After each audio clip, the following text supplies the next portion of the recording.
Following आज जो देवरिया में हत्याकांड हुआ है, अगर वो शख्स बाहर होता जेल से तो हमें लगता है शेरे पूर्वांचल कम से कम 200 गाड़ियों का काफिला लेके देवरिया पहुंचे होते उन मनुवादियों के खिलाफ जो अपने। और हमारे संविधान में कहीं ये नहीं कि बदले की भावना से काम किया जाए। रमाकांत यादव का एक स्टेटमेंट कि उत्तर प्रदेश माने आजमगढ़ की अगर हम 10 सीट बीजेपी को हरा नहीं दिए तो हम राजी से संन्यास ले लेंगे। ये नोटबंदी करके तबाह कर दिए देश को। काला धन कहे नोटबंदी तो कहते हैं 50 दिन हमको मौका दीजिए, नहीं तो चौराहे बुला के हमको जो सजा कहेंगे सजा देने के कहाँ चौराहा पे सजा जनता को दे दी। उनके समझ में यही मध्य प्रदेश राजस्थान छत्तीसगढ़ में दे दो सजा। हाँ, विधायक मनुवादी है। एक मुख्यमंत्री जो है ब्रजेश पाठक हैं, उनकी भी विचारधारा उस जातिवाद है, मनुवादी सोच के लोग हैं वो लोग। कौन सी वॉशिंग मशीन इनके पास है, सबको धो देते हैं करते थे सर। वो लोग आरोप लगाए कि कई करोड़ का टर्नओवर हुआ है, ये सब क्या कहीं है? कुछ नहीं हुआ है। किसी का रिश्तेदार अगर अपराधी निकल जाए या कुछ हो जाए, किसी रिश्तेदार या किसी के दूसरे के किए गए कार्य की सज़ा दूसरे को नहीं मिलती है। इतना दुरुपयोग होना चाहिए उसका कई गुना हो रहा है। स्वतंत्र भारत में कभी भी ऐसा नहीं हुआ था कि 5 बार के एमएलए और 4 बार के एमपी को माने आप समझिए कि दारू के फर्जी मुकदमे में फंसा के जेल में डाल दिया जाए। आप फर्जी। दोस्तों नमस्कार, मैं हूं ब्रजेंद्र यादव, आप देख रहे हैं राजनीति का सच। आज हम ऐसी राजनीति के बारे में बताने जा रहे हैं जो जनता बहुत शिद्दत से इंतजार कर रही है। जी आप सही सुन रहे हैं, हम बात कर रहे हैं शेरे पूर्वांचल रमाकांत यादव की कि आखिर में उनके मामले में हुआ क्या, उनका वकील कौन है। जनता इस बात को बहुत बेसब्री से जानना चाहती है, उनके वकील हैं कौन। अभी तक बहुत लोग जानते हैं अद्या प्रसाद दुबे हैं या और कई सारे लोग हैं, लेकिन ये सब नहीं है। सच्चाई ये है, हमारे साथ बैठे हैं वरिष्ठ अधिवक्ता रविंद्र यादव। ये उनके मुकदमे के बारे में पूरी तरह तह तक लड़ाई लड़ रहे हैं और हकीकत में बताएंगे उनके साथ में क्या हो रहा है, कैसे उन्होंने अब तक 1 साल से ज़्यादा दिन जेल में काटे हैं, क्या क्या उनके ऊपर बीती है और कैसे इस समय उनके हालात हैं। क्या राजनीतिक समीकरण पूर्वांचल में रमाकांत के न आने से बिगड़ जाएगा, ये भी सवाल है कि आखिर में रमाकांत के न रहने पर बीजेपी क्या करेगी, या रमाकांत यादव के बाहर जेल में बाहर आने के बाद बीजेपी तब क्या करेगी, या पूर्वांचल में उनके जो फॉलोवर्स है, बहुत तगड़ी फैन फॉलोइंग। आज जो देवरिया में हत्याकांड हुआ है, अगर वो शख्स बाहर होता जेल से तो हमें लगता है शेरे पूर्वांचल कम से कम 200 गाड़ियों का काफिला लेके देवरिया पहुंचे होते उन मनुवादियों के खिलाफ जो अपने सिर्फ जाति की बात करते हैं। वहाँ पर हम उनकी मनुवादी की बात, वहाँ का विधायक मनुवादी है। एक मुख्यमंत्री जो है ब्रजेश पाठक हैं, उनकी भी विचारधारा उस जातिवाद है, मनुवादी सोच के लोग हैं वो लोग। हम उनके ऊपर बात करेंगे आखिर में ये लोग क्या चाहते हैं कि अगर ऐसा तुम अपना देखो हम अपना देखें तो क्या समाज और देश नहीं टूटेगा। ये किसकी विचारधारा है। लेकिन हम शेरे पूर्वांचल रमाकांत यादव की बात करने जा रहे हैं कि आखिर उनके ऊपर सरकार कैसे काम कर रही है, कैसे अपना जो उनको सत्ता का दबाव बना कर रखी है, कि उनको क्या दारू के भी आरोपी बनाया गया है, रैपर का आरोपी बनाया गया है बदलने के नाम पर, क्या उनके घर बनता था। सच्चाई हम लोग पता करेंगे, इस बारे में बात करते हैं। हमारे चैनल में आपका स्वागत है। नमस्कार, धन्यवाद। ये बताइए भैया, रविंद्र भैया आप वरिष्ठ अधिवक्ता हैं, बहुत कम लोगों से मिलते हैं, हमें लगता है किसी को बताते भी नहीं क्या हो रहा है। ये बताइए रमाकांत जी जिस तरह से जेल में हैं, आप लड़ाई लड़ रहे हैं उनकी, आपको क्या है उनकी, कब तक जेल में आ जाएंगे, क्या धारा? देखिए भैया, जिस देश की सरकार धर्म पर आधारित होती है उसका मुखिया तानाशाह होता है। और हमारे संविधान में कहीं ये नहीं कि बदले की भावना से काम किया जाए। रमाकांत यादव का एक स्टेटमेंट कि उत्तर प्रदेश माने आजमगढ़ की अगर हम 10 सीट बीजेपी को हरा नहीं दिए तो हम राजी से संन्यास ले लेंगे। ये मुख्यमंत्री के टारगेट पे आ गए और मुख्यमंत्री तानाशाह है। तो आज तक सत्ता का जितना दुरुपयोग होना चाहिए उसका कई गुना हो रहा है। स्वतंत्र भारत में कभी भी ऐसा नहीं हुआ था कि 5 बार के एमएलए और 4 बार के एमपी को माने आप समझिए कि दारू के फर्जी मुकदमे में फंसा के जेल में डाल दिया जाए। आप फर्जी कह रहे हैं, जनता सही मान रही है। जनता सही मान रही है। अगर जनता सही मानती, जनता 25,000 वोट से उनको जिताती क्यों? अगर जनता सही मानती तो 25,000 से क्यों जीतते वो? केवल योगी आदित्यनाथ सही नहीं मान रहे हैं, प्रशासन नहीं सही, पुलिस नहीं सही मान रहा है। एक भी रिकवरी इनके पास से नहीं है। अच्छा, न इनके पास से कोई रिकवरी है, न ये ठेकेदार हैं, बेचने वाले हैं, खरीदने वाले हैं। कहाँ से होगी भैया? तो जो धाराएं लगी हैं सरकार का, एक भी धारा नहीं, बड़ी गंभीर धारा, गंभीर धारा कुछ भी नहीं है। एक भी धारा इनके खिलाफ बन नहीं रही है। घटना के 7 महीने बाद जब एक अन्य मुकदमे में 15 साल 20 साल पुराने मुकदमे में 151 के मुकदमे में जिसमें पुलिस ने ज़बरदस्ती 307 बढ़ा दिया था, ये सरेंडर करते हैं तो 7 महीने बाद इनका नाम प्रकाश में लाया जाता है, केवल राजनीतिक दुर्भावना से, बाकी कुछ नहीं। तो जो उनके ऊपर जनता तो यही जान रहा है कि ये बहुत बड़े आरोपी हैं। जो उनका नाती था रंगेश यादव, वो सब कई लोग इनके साथ काम करते थे। सर वो लोग आरोप लगाए कि कई करोड़ का टर्नओवर हुआ है। ये सब क्या कहीं है? कुछ नहीं हुआ है। किसी का रिश्तेदार अगर अपराधी निकल जाए या कुछ हो जाए, किसी रिश्तेदार या किसी के दूसरे के किए गए कार्य की सज़ा दूसरे को नहीं मिलती है। पत्नी अगर अपराध करता है तो पत्नी की सज़ा नहीं होती है। रमाकांत यादव जनप्रतिनिधि हैं, 1000 लोगों से उनके संबंध हैं।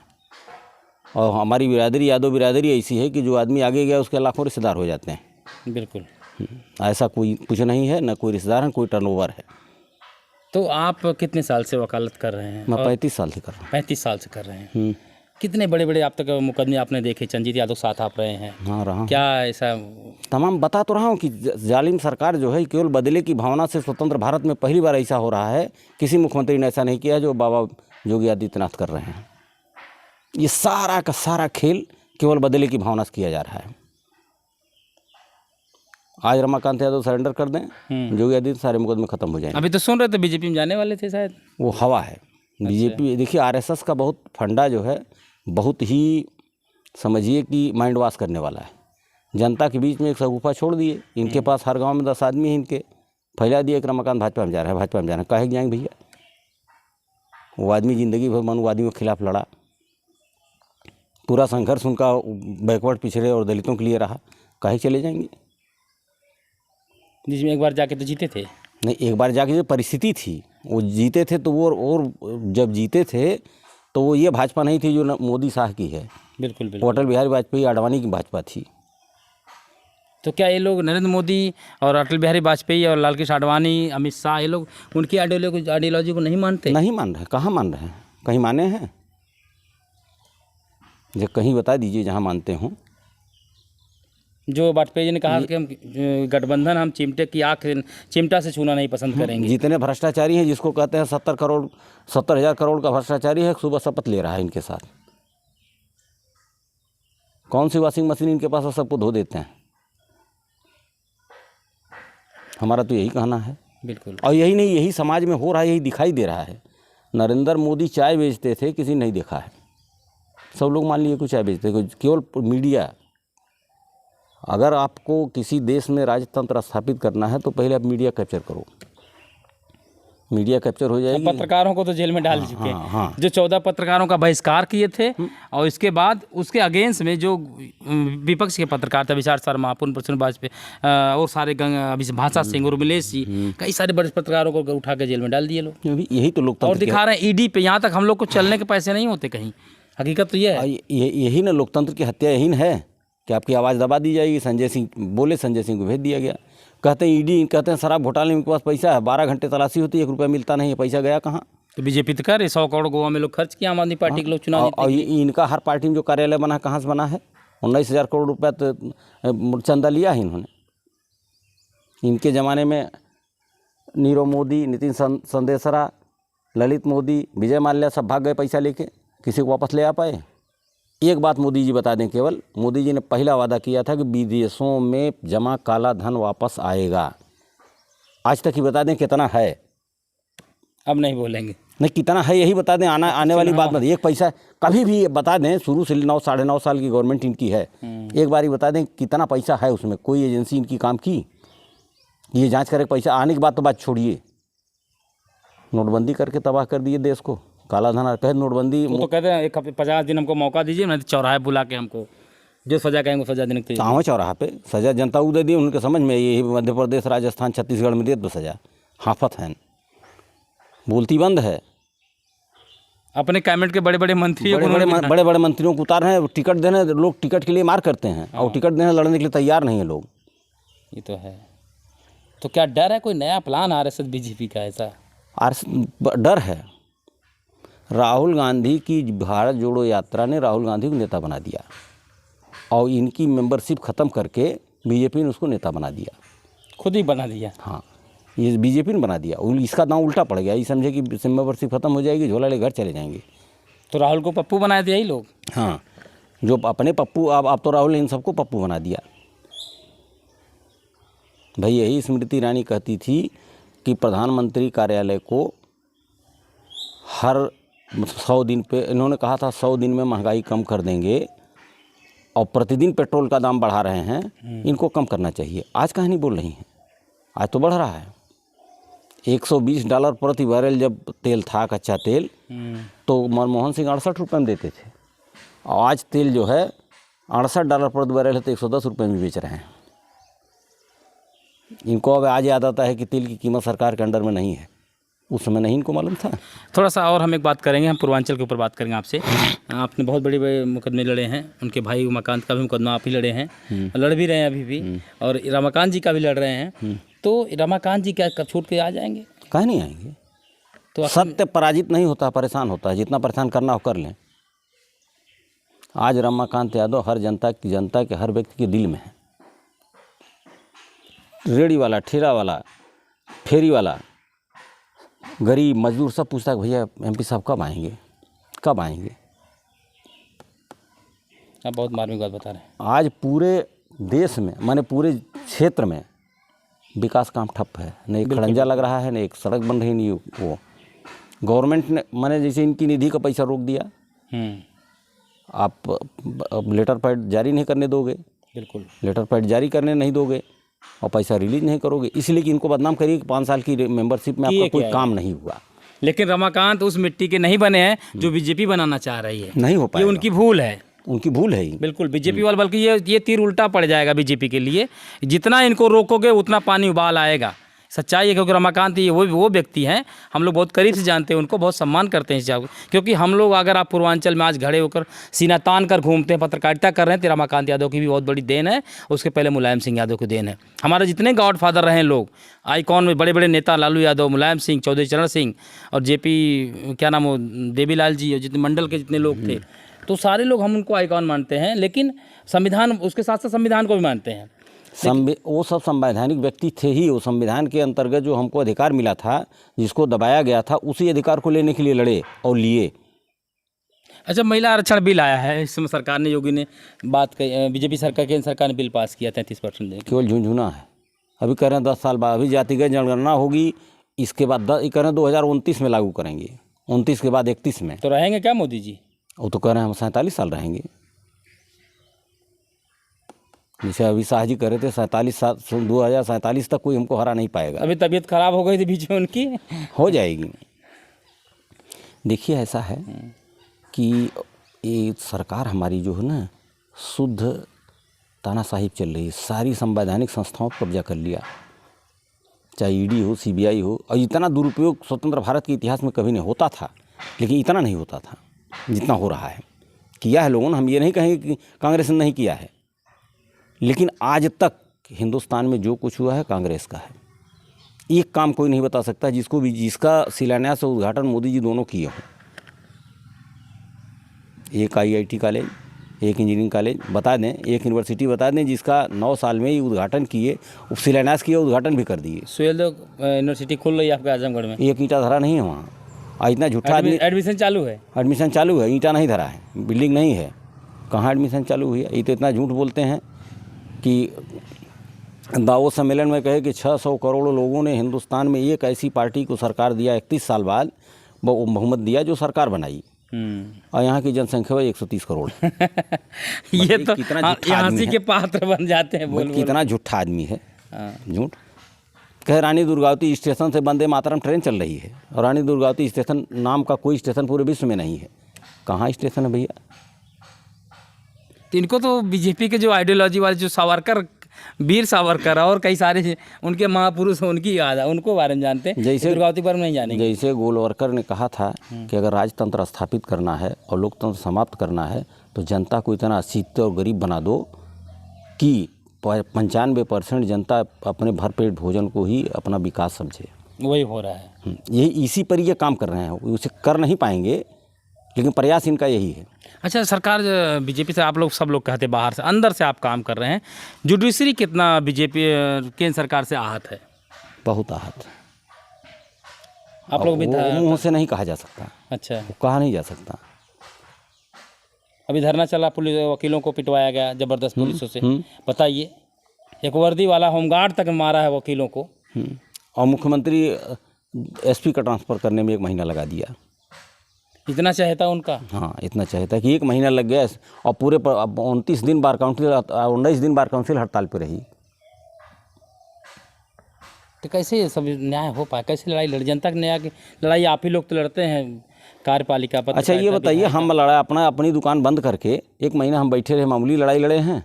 ये संघर्ष नहीं, जनता समझ रही है। जनता भी तो उसमें पीसी गई है। जनता समझ रही है। वक्त का इंतजार करिए, आने दीजिए, समय आ रहा है। तो आप किसी पार्टी से होकर बोल रहे हैं, कैसे ना बता? हम किसी पार्टी की नहीं, हम आम पब्लिक।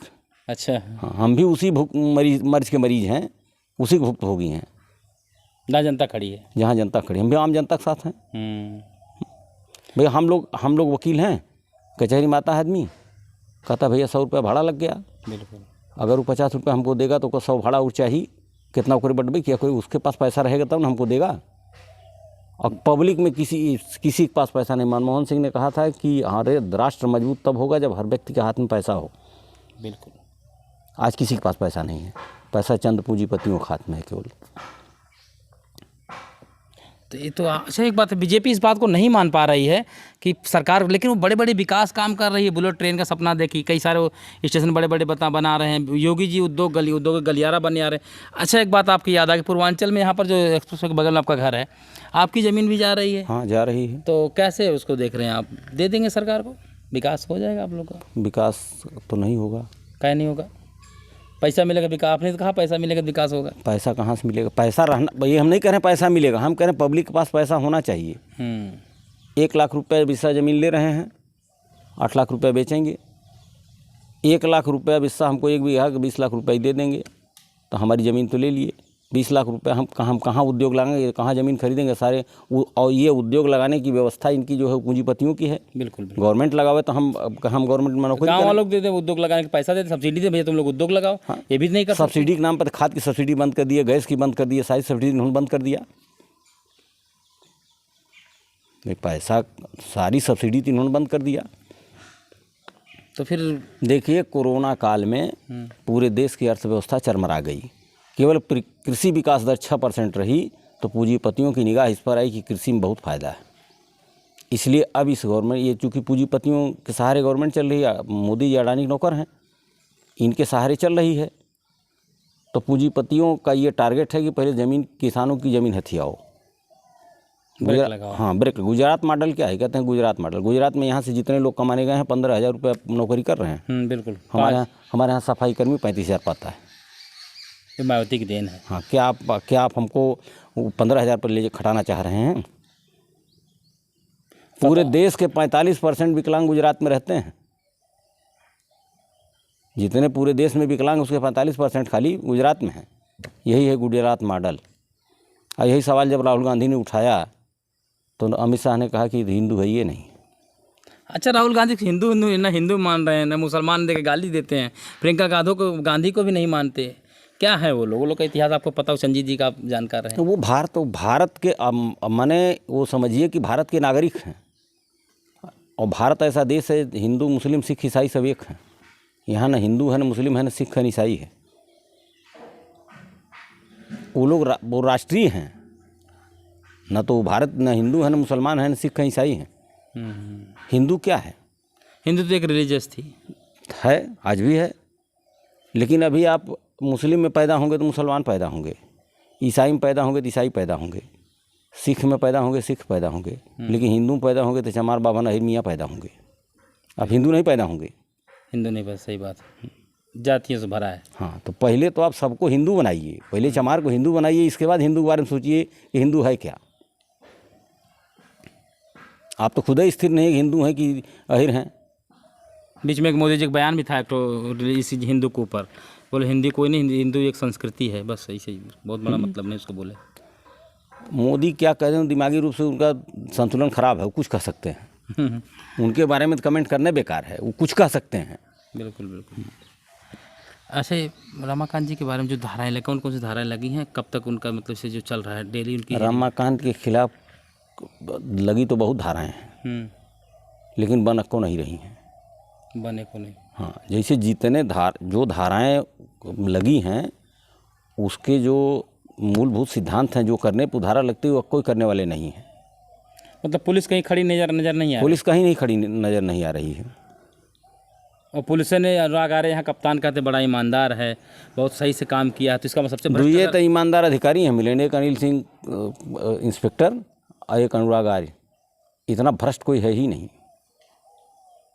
जिसको ये लोग ईमानदार कहते हैं उतना भ्रष्ट कोई है ही नहीं। तो उनका काला चिट्ठा आपके पास तक तो आता होगा आप लोगों के बीच में।